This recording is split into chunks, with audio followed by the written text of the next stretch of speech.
Hello and welcome. This is my guide how to kill Lilith as a Necromancer. First I will show you the whole fight. This is actually my first Lilith kill and I have killed her 2 times. After this I can include the 2 other kills at the end of the video. But after the first kill I will explain everything and I will show you my gear and hopefully I can give you nice tips how you can kill Lilith yourself afterwards.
Okay, so this is the clip from my first kill. So I pause here. At the start, you start on the golden line. You can see here. It's right inside, but far enough. So all the bone splinters, you can see all the bone splinters are hitting the boss. They're coming back to me and they hit the boss. That's a lot of extra damage. Position is super important in the first phase and later phases as well. Okay, so there's 2 ways how to handle this part 1 of the phase 1. One, like in this video, you just pop your corpse tendrils and bone storm right away and you just nuke. You try to drop Lilith to 50% health before she phases, and after that you will have easier time when you go for the part 2. Okay, so you hit 3 times, corpse explosion, bone storm, hit, just bone spear all the time, don't do anything else. Corpse explosions 4 times, 5 times, corpse tendrils, and just nuke the boss.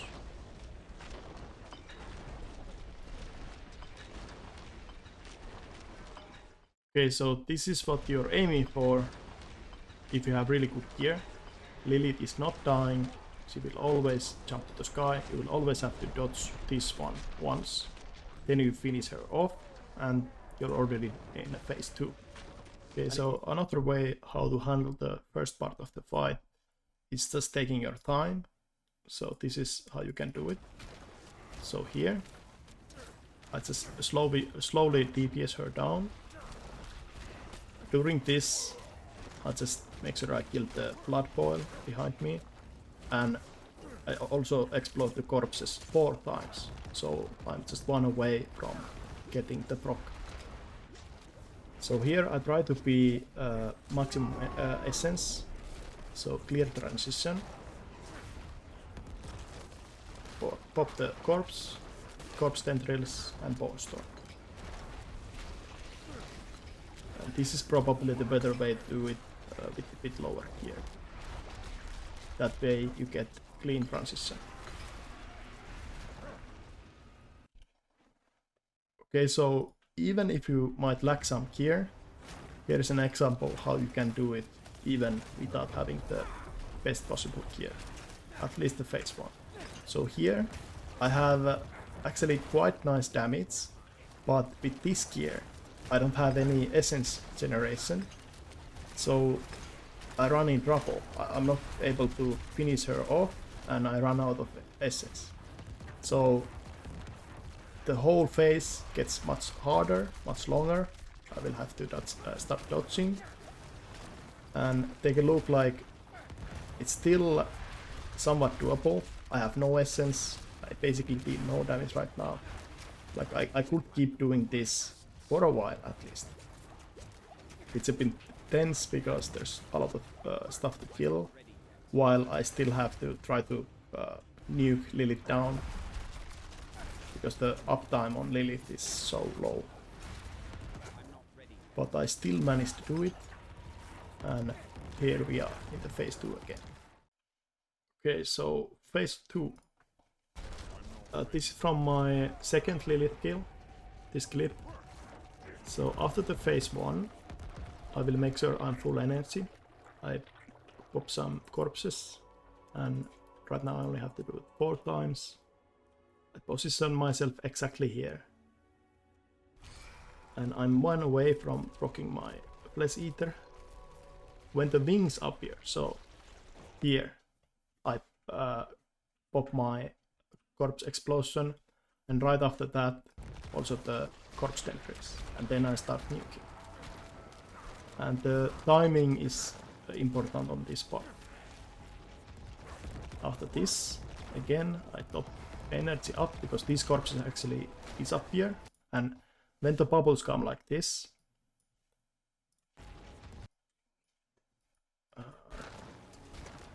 let's watch it again. So top myself up, and here few hits and bubbles come, cool. Wait until the end, don't release early, and nuke some more. And you don't have to be this high damage, you can still manage even if you're like getting her to like 50%, that's totally fine. So here I basically already killed her. She's immune to damage at this point, so I still have to keep playing, I have to keep doing the mechanics, but these are easy mechanics.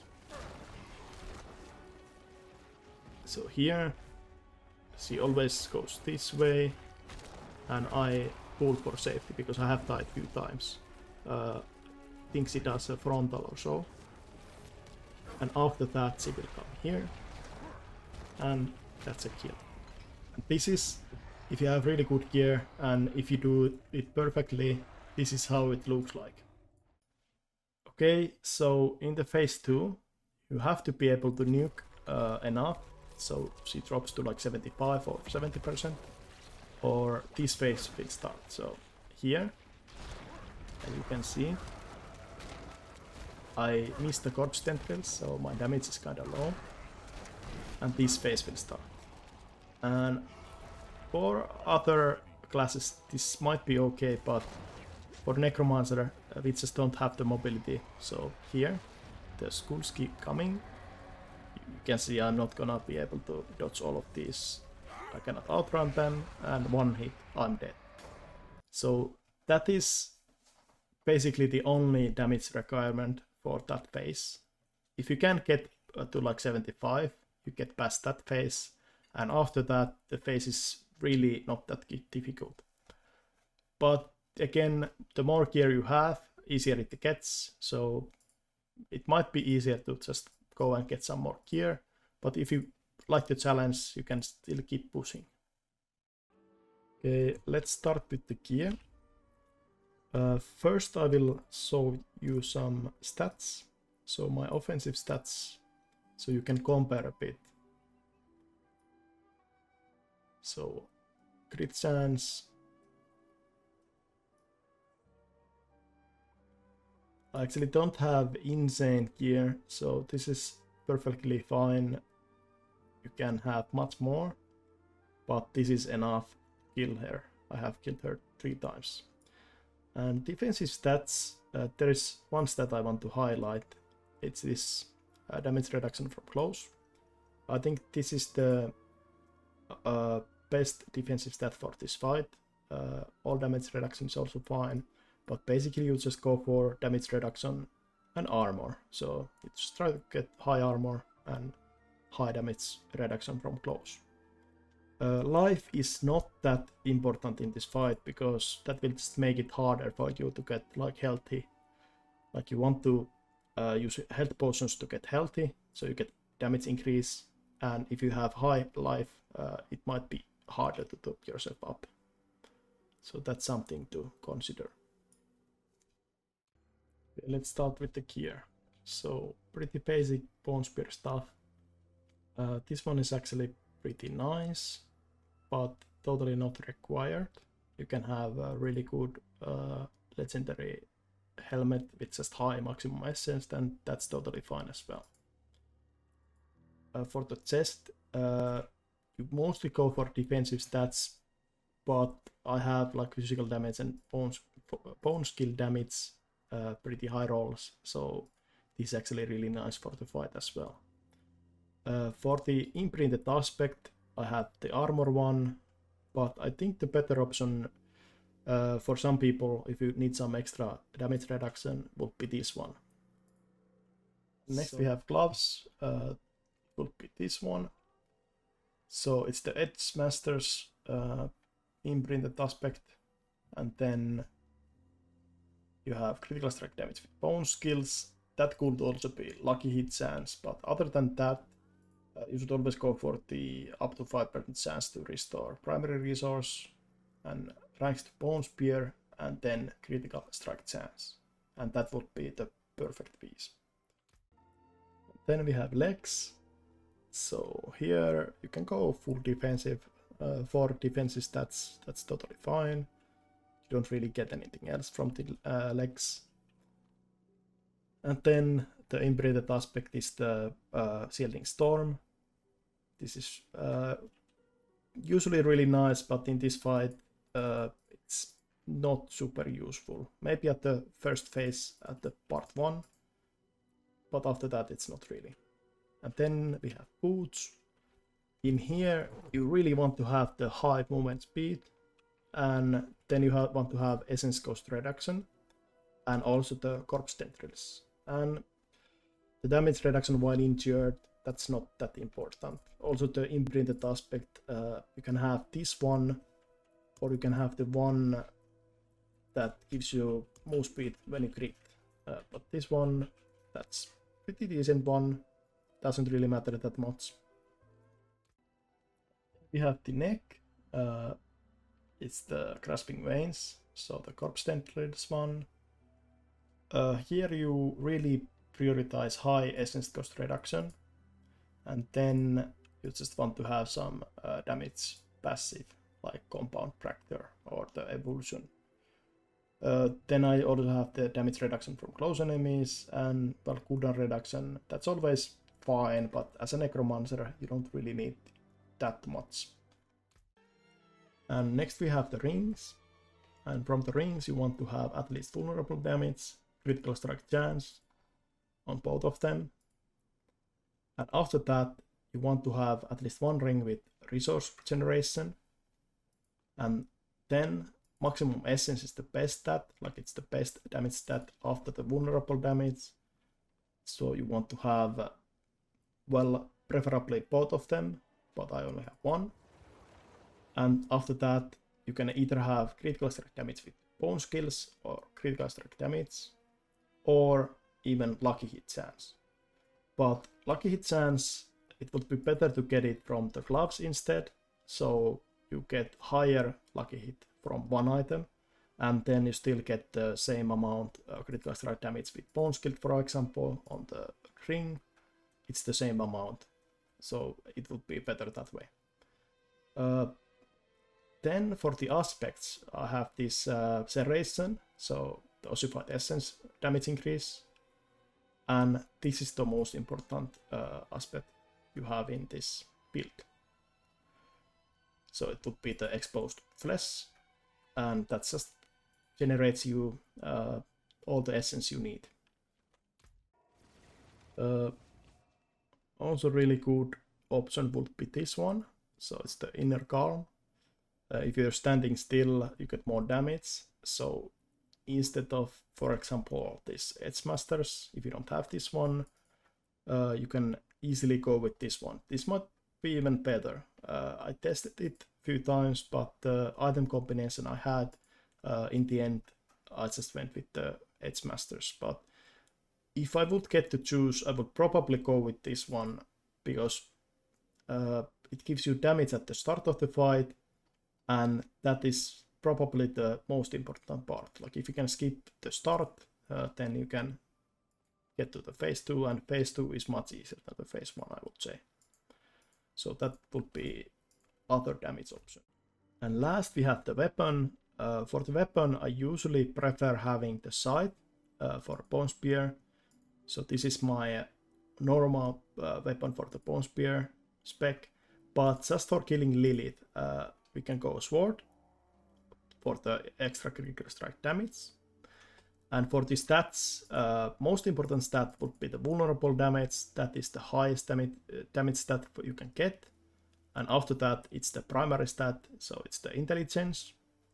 And after that, you can have either core skill damage, critical strike damage with bone skills, or critical strike damage. Also for Lilith, damage to distant enemies, that is totally fine, because like most of the time you're just damaging her when you're not close to her. So that would be fine for Lilith killing as well. For the imprinted aspect, you want to have the splintering aspect on your weapon, because you actually get extra value if it's on a weapon. Normally, when you put aspect on your weapon, it's like 200%, like it's the 2 times the effectiveness that it has normally. But for this one, for some reason, it's actually like 2.25 instead of like 2 times as much. So my roll is kind of low. It's not as high as it could be. I'm missing a lot of damage there, but it is what it is. I still managed to kill Lilith with this weapon, so that is good enough. And next, a big part of your damage is the Elixir. So it's the Elixir of Resourcefulness. It's the best Elixir for Bone Spear Necromancer. It actually works with your ultimate passive here. So it's another 50% multiplier to your damage. You can get those from Hell Tides, so you can get the Mystery Chest, and sometimes it randomly drops these. So if you don't have any, that's where you can find one. And then one more thing, we have Book of the Dead, and we have sacrificed the skirmishers here. And Skeletal Mage's Shadow. I'm not sure if this is better, Maximum Essence is better than the vulnerable damage, but I have been able to kill Lilith with both of them, so at least the difference is not huge. Both of these are good options. Then Golem, you have sacrificed it for the critical strike damage. That's like a huge multiplier.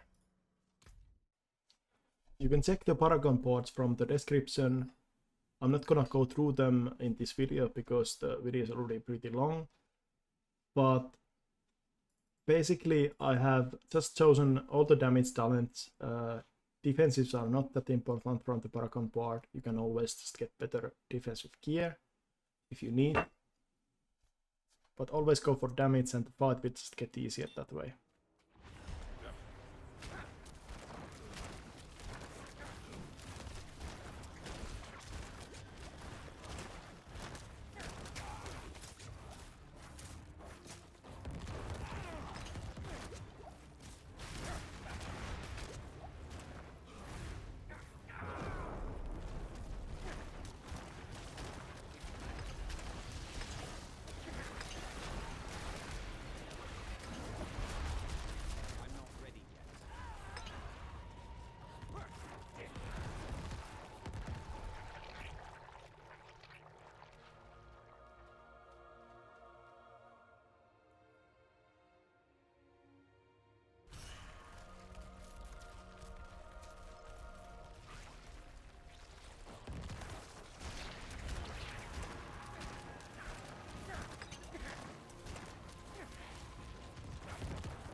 Thanks for watching. See you next time.